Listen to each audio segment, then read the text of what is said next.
Nous allons maintenant vite fait regarder comment exporter notre vidéo vers un fichier de type vidéo pour que tout le monde puisse la regarder. On va donc dans Fichier, Exportation, Média. C'est tout simple. Faut rien de plus compliqué vraiment, sauf que d'abord il faut choisir un format. On a énormément de choix, dont par exemple des fichiers que vous allez peut-être reconnaître comme des fichiers d'image, comme des GIFs, des GIFs, des targas, des TIFF, des JPEG.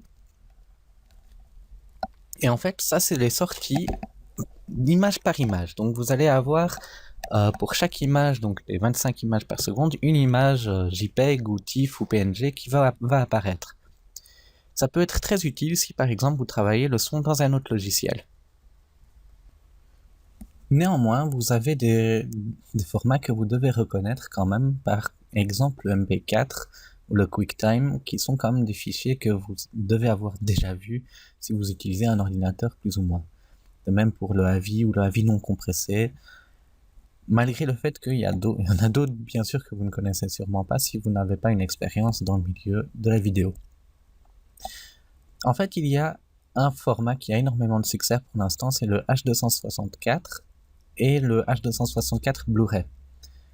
Le H264 est un format qui est fort utilisé parce qu'il a un bon niveau de compression par rapport à la qualité qu'on a. Donc on peut avoir des fichiers qui sont assez petits tout en étant de bonne qualité. En effet, il y a une version spéciale Blu-ray, donc la qualité Blu-ray a un tout petit peu fait ses preuves. Néanmoins, on va utiliser le H264 normal puisque ce n'est pas spécifiquement pour le Blu-ray, c'est pour notre sortie serait pour le web, pour des formats mobiles. Donc le H264 normal est un tout petit peu plus contrôlable, on va dire. Néanmoins, il y a quand même énormément de choses qu'on peut faire pour augmenter la qualité de notre vidéo. Tout d'abord, il faut sélectionner un endroit où on va la sortir. Donc, par exemple, ici, on va l'appeler, on va d'ailleurs créer un nouveau dossier qui s'appelle Final, par exemple. Ces réglages, on aurait pu les faire tout au départ, mettre un dossier spécial pour la sortie quand on a démarré Premiere. Dans les réglages qu'on a, il faut bien faire attention d'avoir exporté vidéo, exporté audio si on veut avoir les deux. Je vais peut-être aussi changer le nom parce que MVI 7120 c'est pas top comme nom. Je vais appeler ça defleur.mov.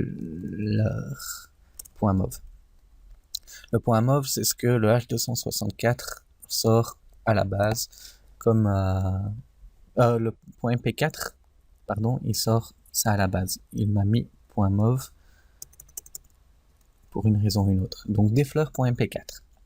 C'est ça qu'il sort à la base. Je me corrige, j'ai dit une connerie.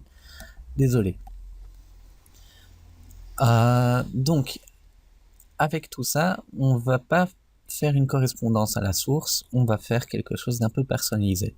Comme vous voyez ici, on voit beaucoup de sorties spéciales pour des tablettes Android, pour des iPads, pour des Nook, pour tous les trucs que vous pourriez avoir vraiment plus régulièrement chez vous. Il y a aussi des versions spéciales pour Vimeo. Il me semble qu'il y a aussi pour YouTube. J'ai pas vérifié. Attends, on va regarder. Comme ça, vous le savez. Oui, il y a des versions spéciales YouTube. Pour vraiment avoir une optimisation de qualité et de temps pour les supports que vous pourriez vouloir utiliser. Ici, je vais faire du 1080p 25, donc 25 images par seconde en 1080p. C'est ce qu'on appelle le Full HD dans le format européen. On a maintenant beaucoup de réglages qu'on peut changer ici dans la vidéo pour mettre des pixels carrés, pâles, etc. C'est très bien comme ça. Et on a quelque chose d'assez particulier dans les réglages de débit. Si on clique sur encodage du débit, CBR, VBR et VBR 2 passages, vous avez donc 3 réglages qui voient la manière que la vidéo va être débitée, donc à quel rythme ça va passer. Donc le CBR c'est Constant Bitrate, donc une sortie vraiment constante. Le VBR c'est variable, et le VBR 2 passages c'est donc en 2 passages, une première passage d'analyse et une deuxième passage d'encodage. Entre les trois, il y a beaucoup de personnes qui ne sont pas d'accord vraiment sur comment utiliser. Moi personnellement, et ça c'est mon vécu, le CBR a tendance à être rendu plus rapidement, et le VBR, à 2 passages surtout, est assez lent. Donc le CBR, on va parfois avoir une vidéo de 10 secondes qui va être encodée en 30 secondes par exemple. En VBR de passage, par contre, cet encodage peut prendre 1 heure, ou attendez, j'exagère peut-être, peut prendre 2 minutes, 3 minutes. Donc quand vous avez une vidéo d'1 heure, c'est ça que je voulais dire, quand vous avez une vidéo d'1 heure ou de 2 heures ou de 3 heures, vous pouvez imaginer le temps d'encodage que ça peut prendre. Donc, dans mon expérience et dans mon vécu, si le temps est vraiment très pressant et qu'il vous faut la vidéo pour demain matin et que c'est une longue vidéo, faites du CBR. Ça va être une qualité un peu moindre, mais pas grand monde va le remarquer, sauf s'ils sont vraiment professionnels dans le milieu depuis très longtemps. Si c'est un client un tout petit peu moins exigeant, ou même un client qui ne sait pas nécessairement ce qu'il est en train de regarder niveau qualité, parce que pas grand monde va remarquer la différence, vous pouvez utiliser le CBR. Maintenant, le VBR, utilisez-le si la qualité est très importante et que le temps n'est pas particulièrement important. La différence essentiellement se verra dans des éléments qui sont plus difficiles à l'encodage. Donc par exemple, le VBR va faire que quand vous avez des flashs qui font flash, la qualité va être plus intéressante. Si vous avez un contraste de couleurs qui est énorme entre 2 plans, ça va être une meilleure qualité.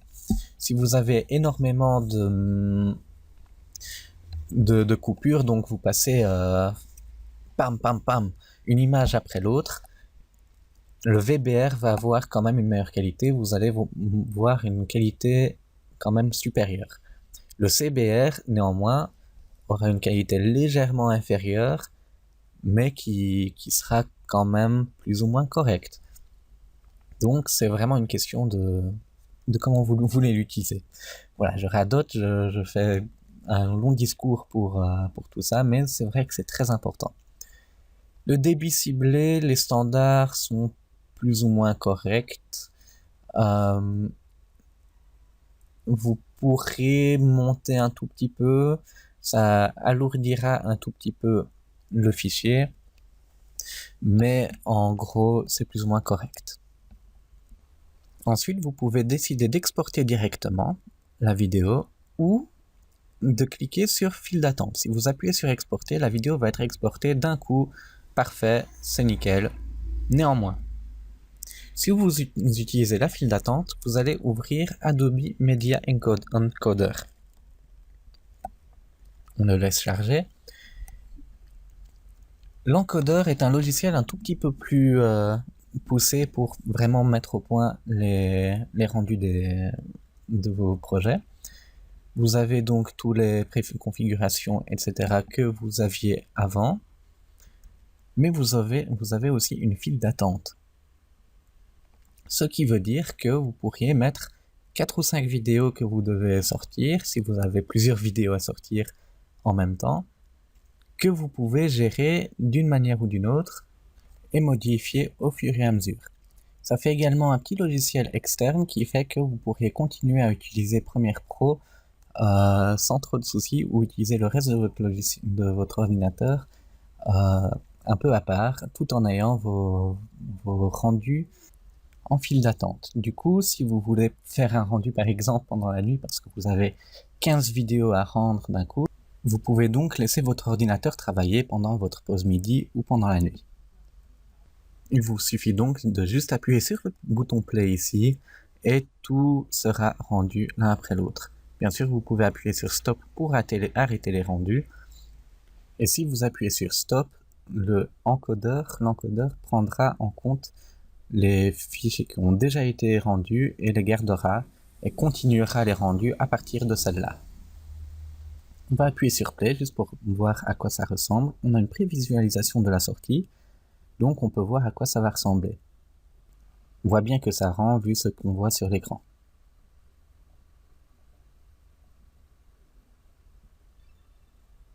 On entend un petit bip, c'est prêt.